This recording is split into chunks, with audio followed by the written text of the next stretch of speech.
All right, so this is not an original idea from me. It's an idea that originates from a podcast from someone called Jack Neal, and it was on a podcast with him and Jet Franzen, where they basically said that for you to be able to consume content and still have your own identity, you need to be creating more than you consume, which that kind of struck with me like so much because whenever I have been in times of my life where I've just binged content, I binge a show, I binge TikTok, I binge anything, it just it's not a productive form of consumption, and it's also not really that enjoyable of a form of consumption.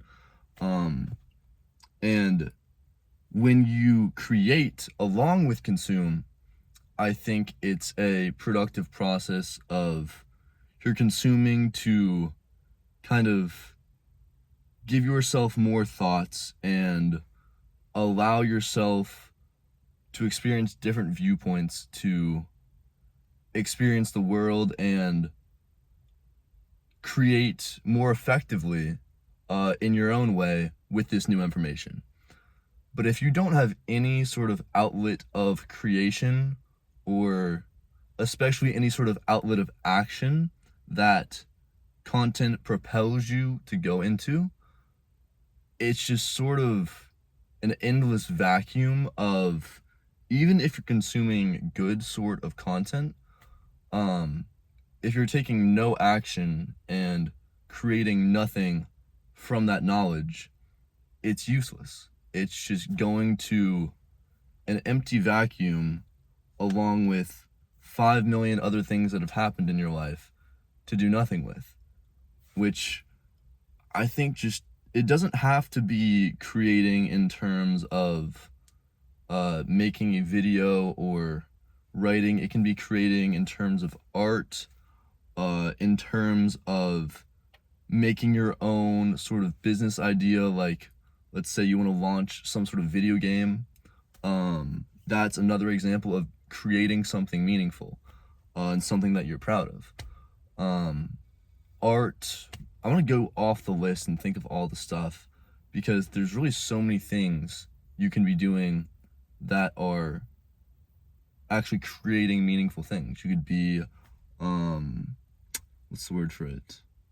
An architect. That's what my sister does. You could work in construction, honestly. And that's not really accessing the creative mind, but at least that's some sort of action that you're not just marinating in your own thoughts.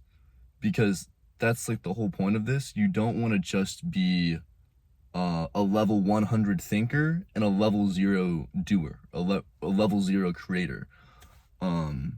Because the whole point of thinking is to influence your action and influence what you create and to be able to create meaningful things.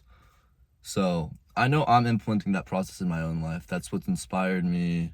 That thought is what's inspired me to make more of these, to be able to write more. I'm starting to write more essays about things that I believe in. I'm starting to consume with a mindset of there's something that I can create from getting this information. And it also allows you to consume in a different way than you would if you were not creating anything, because you look at it in terms of not just, oh, that's interesting. It's like, oh, I can bring this up and cross-reference it with this subject and this subject and this subject to draw it like into this core point. Like, it's so different than just consuming to consume. I cannot get that point across more. The more I create, the more productive my time consuming is. Yeah, that's the whole point of this. Just, if there's one thing that I can get across with this entire time, create more. In whatever realm that you like, in whatever realm that you enjoy, just create more. Simple as that.